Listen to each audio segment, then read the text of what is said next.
Hello and welcome to my channel.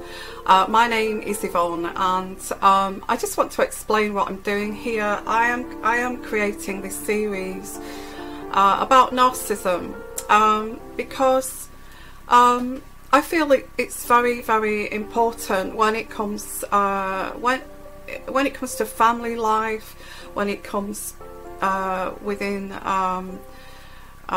relationships or dating or any kind of member of your family, your child, your son. So narcissism can pose difficulties of trying to understand what the hell is going on. I am an intuitive reader and coach. If you follow me, you will know that.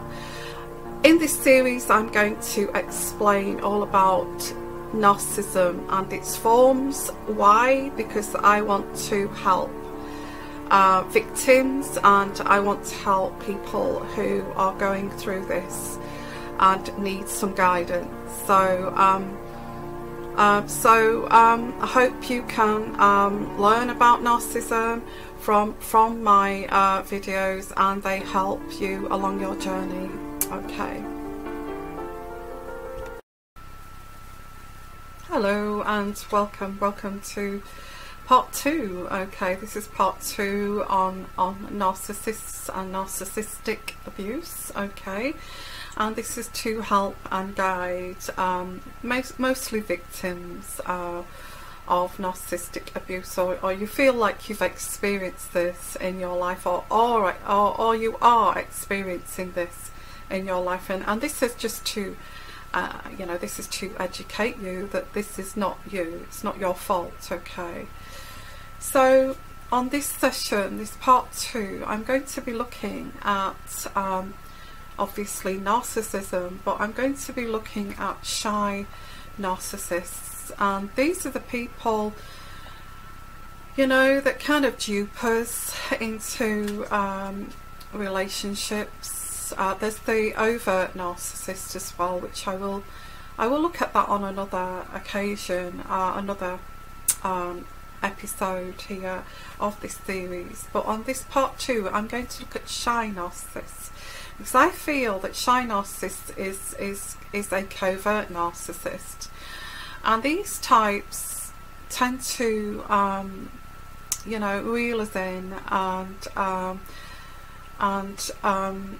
we kind of get hooked into these relationships. If you are a victim, this is mostly what applies, and I'll go through this. Okay, right at the beginning, when you meet this person, the shy narcissist, they will seem very kind of humble, appear very sensitive. They will appear to be a victim. They may start with, oh gosh, you know, my girlfriend, she just, you know, she will not, as soon as or my wife, as soon as I walk through the door, it's you know, it's blasting, arguments, and also this is fabricated. This would be fabricated because all narcissists lie and manipulate. The main reason they do this, the whole reason they're doing this whole thing here, is to get validation, to evoke emotion within you that they don't have within themselves. So it's all about, with all narcissists, it's all about responsiveness. That's what they feed off, is responsiveness, or your responses. So the more responsive you are, the more of a target you will be. Okay, so at the beginning, that they will also, lots of things going on at the beginning, and it's hard work for the narcissist to do this. Don't forget, it's hard work. It's a lot of thinking, manipulation in their head. How am I going to do this? How will I target this person? How will I morph into this person's identity? How will I mirror this person? Lots and lots of things going on here, but I will just go on the surface here of what goes on, and then I will do separate videos on each and individual characteristics. It's very confusing actually, and it's unbelievable that this could happen, and it's very unbelievable to people who are normal. Anybody normal and naive here is going to think, this is Yvonne crazy, because this would never happen. I feel Yvonne is crazy here, but it does happen, and there are people like this in our society that are quite dangerous. So here we have the shy, covert narcissist, and the conversation usually starts with, woe is me, woe is me. Oh, you know, I terrible relationship I've got, a terrible marriage, and the tears start to flow, you know, the crocodile tears, that there's no emotion. There's no emotion behind it. It's all fabricated, remember that. And you're there, and they can see that you're very vulnerable. You may be very green, and they do pick up on people that are vulnerable and that are sensitive, and that who are looking for that fairy tale love affair, you know, that's missing in their life. So they do pick out vulnerable people,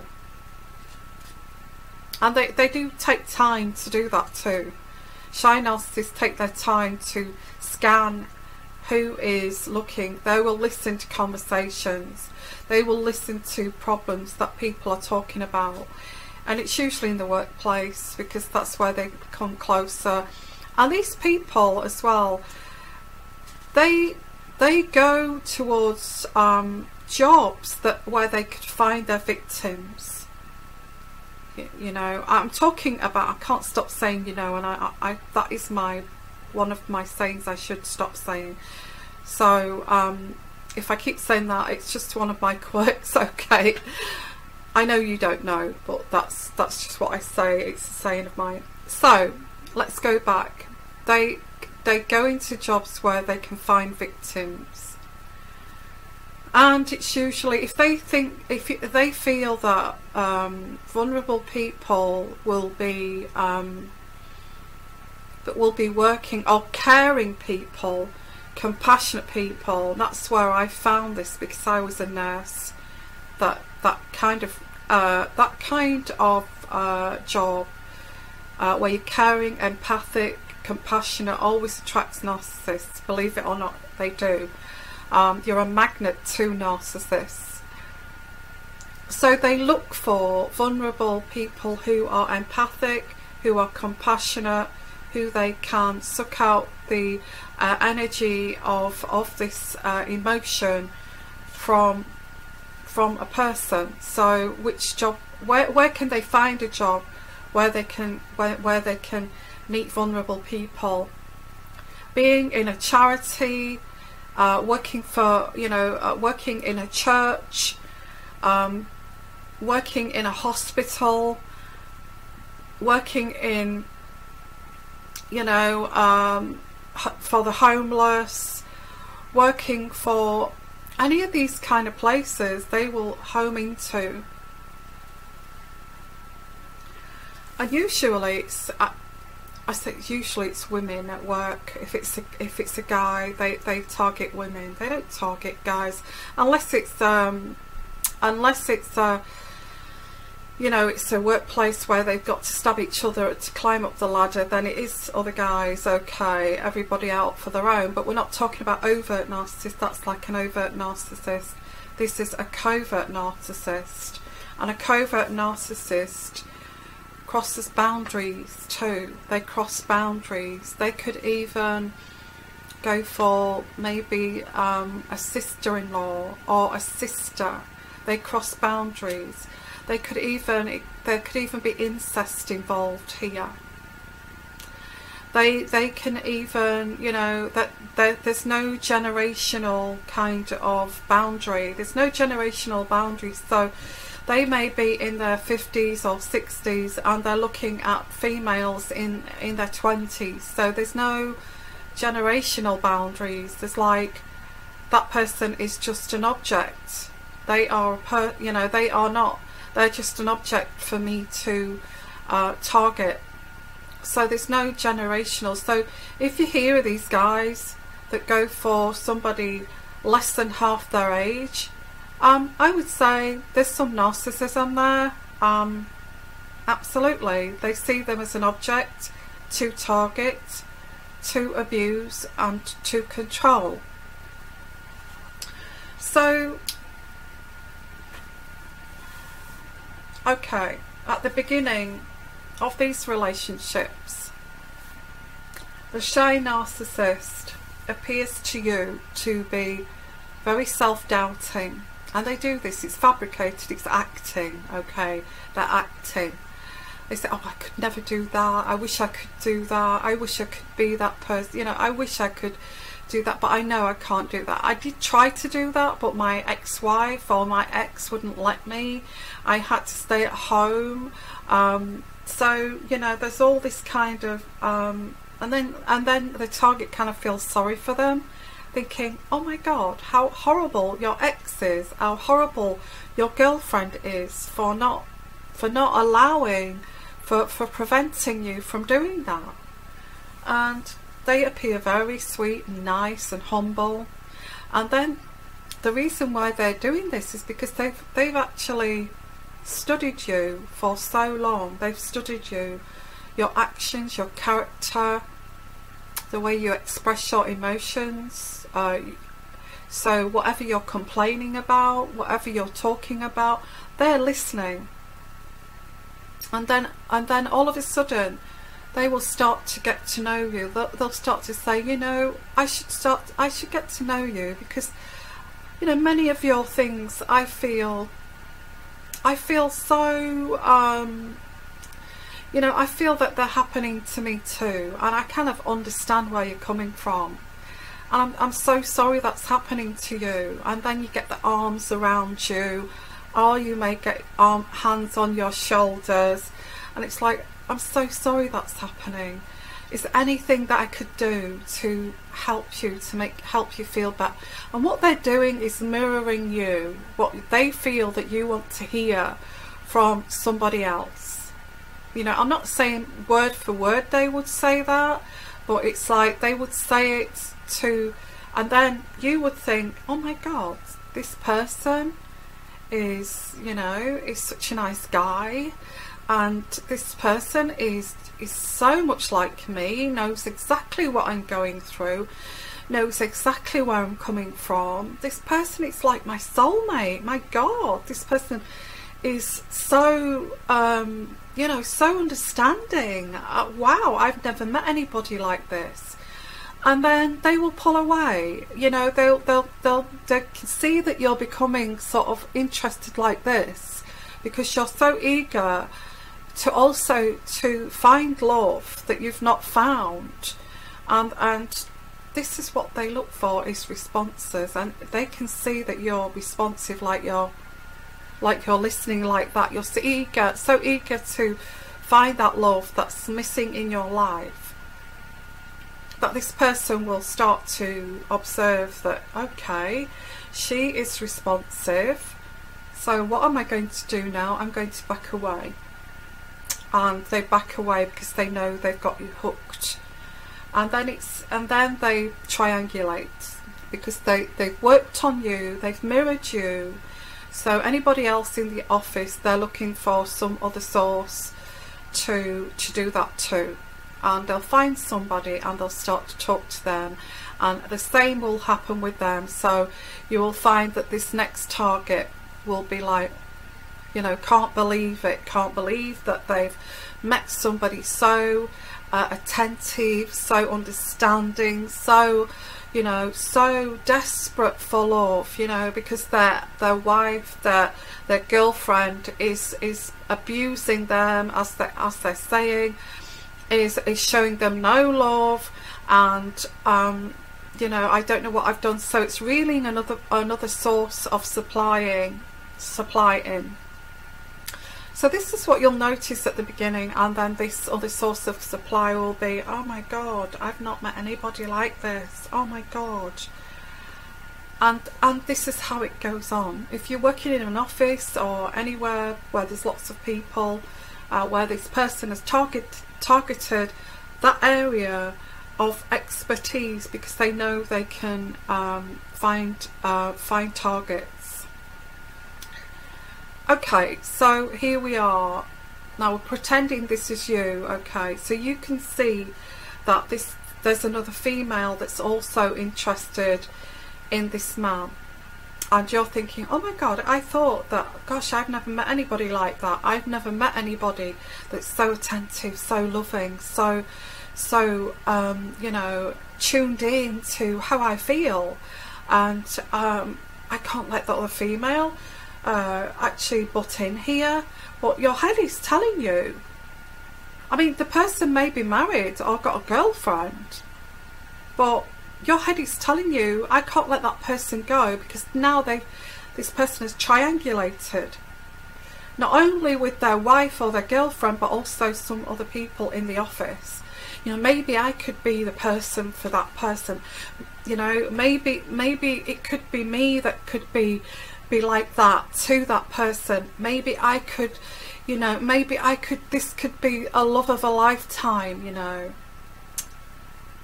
But this shy narcissist has actually targeted you for months, not 4 months, for a long time, and deliberately chose you because they could see that you were looking for this kind of love.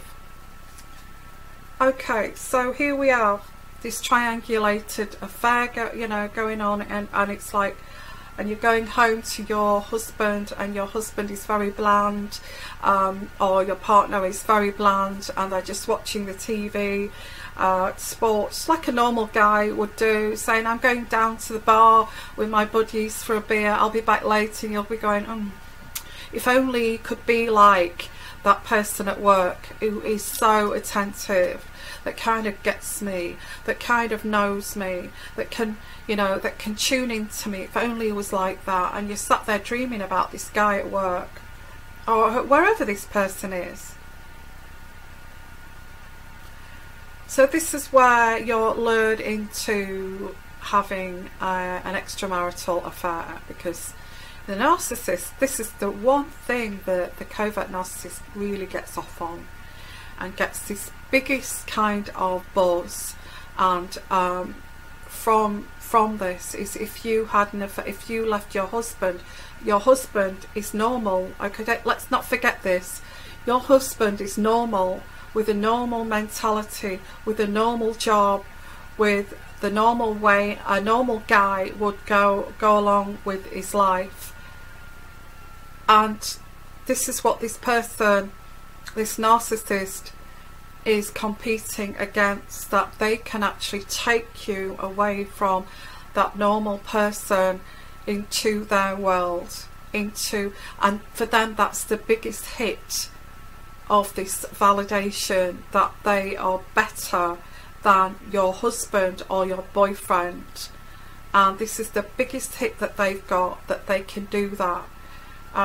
So this is where this begins. So it may not be there's always going to be competition when you're talking about a narcissist, always going to be triangulations, even far off triangulations, like you're maybe with somebody, you may be married, but you know, like any marriage, and this is what they're listening to, and this is what they are, you know, they've got their antennae up, and they're listening to the problems, and they can hear you saying, oh, my husband's going fishing again this weekend, you know, with the guys, you know, at home again alone this weekend, and they've got their antennae up, and they'll think, well, while he's away fishing, I will approach her. You know, all of this is going on, and it's crazy. It's crazy town. It really is crazy. So whatever this is, whichever situation this, it could even be in a bar, and this person can see you looking fed up, looking miserable. They'll always pick on somebody that looks vulnerable and miserable and upset, and I actually think, well, I'm going to go over to that person. I'm not talking about a normal person coming up to you and cheering you up, saying, hey, you look a bit, would you like a drink, or anything like that. I'm talking about somebody who's looking at you in terms of the way you're standing, you know, the way your shoulders are slumped, the way you look. You know, these kind of people look out for damaged victims, which is, you know, they may have just been, you know, they've may have come through an horrific kind of divorce or something like that, and there's this narcissist in the background scanning you out. You know, they don't pick on intelligent, well, not the shy narcissists anyway. We'll go to the covert ones another day. They don't come and target somebody who's very confident and actually listens, you know, and watches the words to the actions, and actually scans you to make sure that you're not a narcissist. They wouldn't do that. They wouldn't target somebody like that, and that's the way I'm trying to educate here, for you to be this person that a narcissist would not even dream of even coming to talk to you. You know, and somebody at work who does not bring their dirty laundry at work. They don't talk about their marriage upsets at work. So it's like, if they try to extract any information, and you're quite a stand-up character without any vulnerabilities, showing any vulnerabilities, and even if you act like another narcissist, even that will prevent a narcissist coming to you, okay? Then how do you act like another narcissist? Like you're looking at them like you know what they're doing. That's how narcissists don't attempt to target another narcissist. If you look at them and think, oh, I know what you're doing, I know who you are underneath all that bravado, they don't do that. So if you're kind of stood there confident, kind of, here we go, here's another one trying to, you know, that kind of thing, they won't target you. So let's get back to this. So this person, you know, you feel like there's something not right about this person, there's something missing in their cognitive thinking. I think I can't really put my finger on it, but hey, he's a nice guy. You know, he's so caring, he's so humble, he's showing empathy. How can he be a narcissist? But what he's doing is actually mirroring you, mirroring yourself, and can see how you are displaying empathy, and they're just going, oh yeah, I know, oh my god, I know exactly what you mean. So they're mirroring this, and they know that they're acting like any guy would not ever act like, you know, a normal guy wouldn't be like that, and they know that. Okay, so they act like the victim. They act like the victim. So that's screwing your head up. Like, well, how can that person be a narcissist if they're acting like the victim? But this is what they do. It's a covertness. This is what it is. It's covert. Covertness is pretending, okay, pretending to be something you're not. So they're very victim, you know, victim orientated. Oh, you know, I got ripped off here, and this person did this, and my ex is a complete nightmare, and it's all very projecting into the environment. You know, a normal stabilized person, especially a guy, would not do that. They would keep it all very private. Yeah, that's my private life. Yeah, I've got some screwed up things going on, but I don't display it like that. But a covert narcissist does display it like this, and this is where you see this narcissism come out within them. Okay, you think this person is shy, you think this person is humble, until they start to act like the victim, and it's like it's all drama. Oh yeah, my ex did this, she wouldn't have children with me, she cheated on me, she did this, she hit me, and you know, she just goes off on her own doing things. I don't see her for days, and the amount of times that I've seen her, I caught her in bed with someone, you know, all of this. And you think, okay, this person's humble and shy, and now look, there's this massive drama here. Does that make sense to you? Because this is a big red neon sign and a big red flag to say you're a narcissist.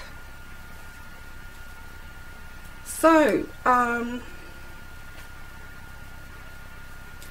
this person will act anxious, believe it or not. They act anxious, they shake and they act anxious, like, you know, like they've been through some hell and back. They, you know,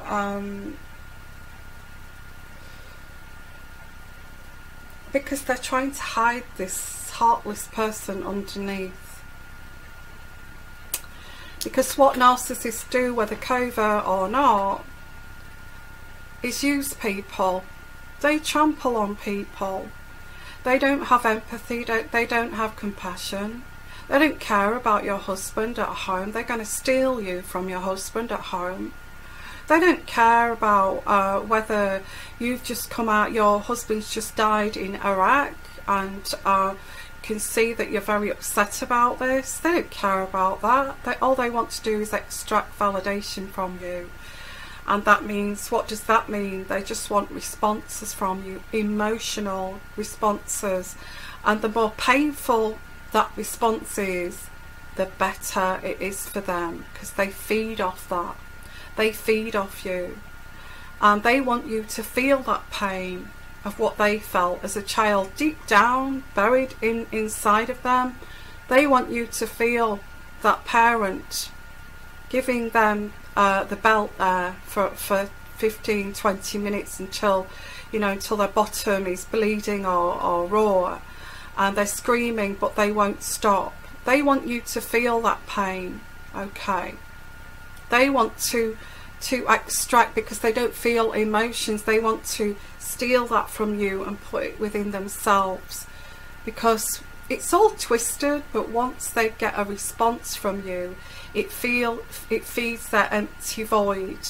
And that's the only way that I can explain this. And why? Because they're just trying to get validation. It's all about validation. And at the beginning, this is what this is. It's crazy. I know it's crazy, and I know it sounds like it's unbelievable, but it is unbelievable. So once we start off with the love bombing, and I will do a series about love bombing. Okay, they start to love bomb you. They start to make you the center of their world, and you are falling in love with them, and you are getting hooked on them. And this is how they hook in their victims, in this way. And all they want you to do is, you know, if you cry at that point when they're love bombing you, that's when they find out about every single vulnerability of yours. So when they do start the control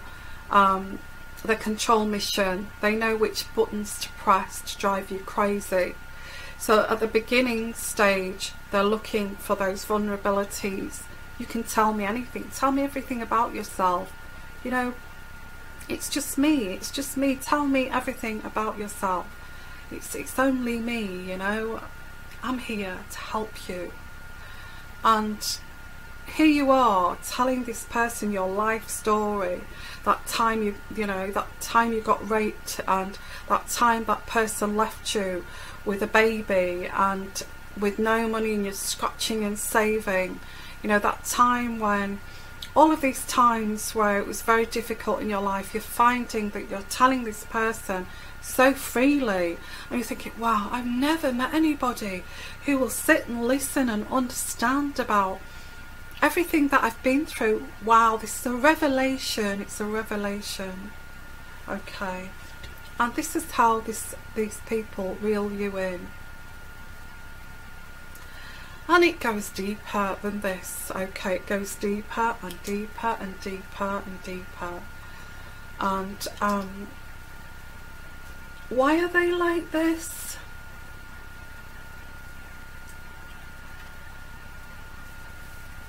Because they're not normal. Because they don't have this core identity. And they see you with, they see you a mile off with this emotional core identity, and it's stealing, and really it's stealing your soul. All they want to do is take that identity, that soul from you, and extract that from you, take it from you, and feed off that, and leave you without any identity, just a shell, just a mere shell of a person. That's what their aim is. That's what narcissistic abuse is. It's to they're actually jealous and envious of who you are, and that's why they targeted you. And it's envy and it's jealousy, and it's, gosh, I wish I could be like that person. I want to be like that person. I know I can never be like that person, but I can mirror their identity, and I can take that identity and I can actually pretend to be that person. Has anybody seen that film, Single White Female, where she moves in with this female and she takes all her identity away from her? That's the kind of thing I'm talking about here.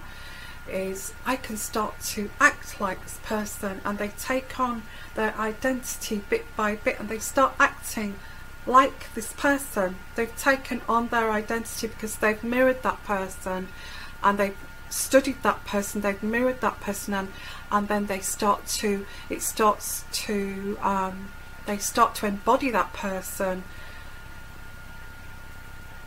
and then it start to act like that person. So this person will start to act like you,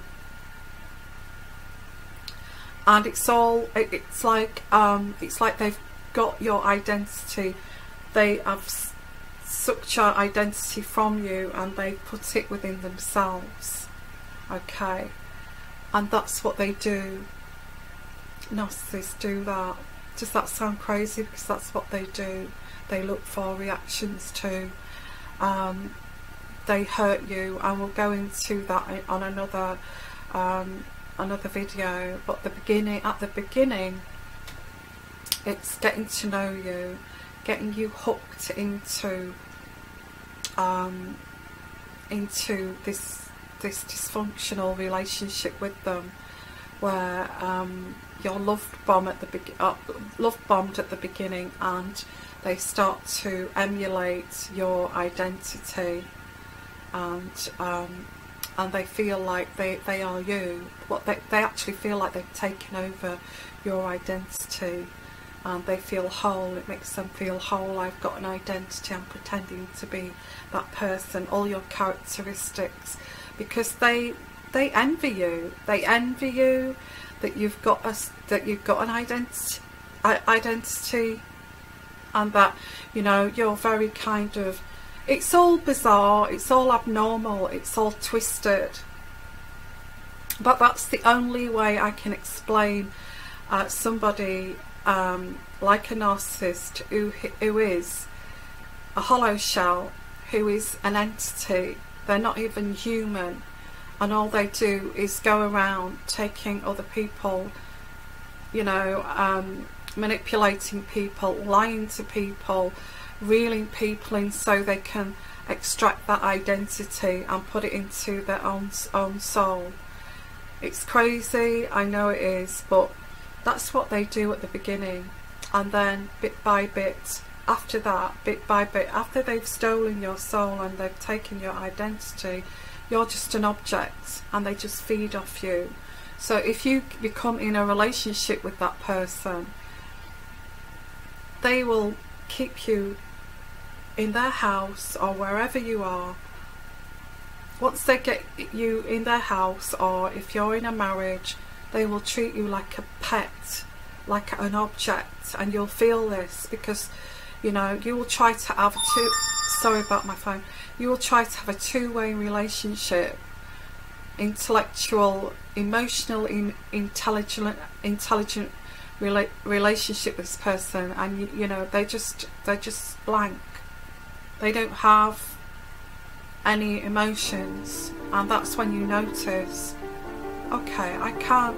When we met, we were so we were so in tune, and when we met, it's like you were my soulmate. But who is this person here that I can't even have a relationship? Because once they've got you as an object and a vessel to feed from, and riding the back of your identity, they're now saying, well, you're there, I'm putting you there on the back boiler while I look for another supply, because eventually you're going to work me out. Because they always do, they always work me out. They're going to work out that because my mask is slipping with you and you're seeing my true person, which there isn't anything, it's an empty shell, and you seeing who I am, and I fooled you. You're going to see that one day. You're going to leave, so I have to, you know, get other people, you know, another source of supply. And it's not just one source of supply, they'll have a harem of supply, okay, all ready to take your place when you do get tired of being that object that they feed off. Because now they are you. Now they think, I've stolen your identity, I'm you now, and I can go to other people pretending I am you to actually woo them, and I can take some of your characteristics that I was envious of, and I can pretend with those people. So, and then I can, you know, because you're the primary source, remember? You're the primary source. You're the one that they've stolen the identity from to actually go out in the outside world to, you know, impress everybody else. It's crazy. It's crazy. And this is where they start to cheat, okay? And this is where they start to lie, smear campaigns about you. They start to chip away at you, at your core. They've picked up right at the beginning, don't forget, they've known right from the beginning what they're doing. They picked up on your vulnerabilities, and now what they're doing is chip it. I've stolen your identity, but now I'm going to chip away at all of your insecurities and make you crumble. And I will take your identity and you will be nothing. All they're doing is out to destroy you. And this is what narcissism is. It's dangerous. Okay, and this is what covert narcissism is. Now, this is part 2. So, in the next episodes, I will be looking at, you know, how complex this can be, and we will be looking at the traits of the narcissist. Okay, in part 3. Different traits, and we'll be going deeper into the narcissistic control, the narcissistic abuse, and, you know, and the narcissistic cheating, and all of that in other episodes. So this one is merely explaining why the narcissist is the narcissist, okay, and what they do at the beginning. The next part is the abuse and the discarding. This is lining you up to be a victim, okay. So sending you lots of love, lots of blessing. Thank you so much for being here, and I will see you for part 3 if you're interested in learning more, okay, and to help you on your journey. Sending you lots of love, lots of blessings. And if you would like an intuitive coaching consultation, please give me an email and I will look at, you know, I'll give you the information for that. So send you lots of love, lots of blessings, and you take care. Bye bye.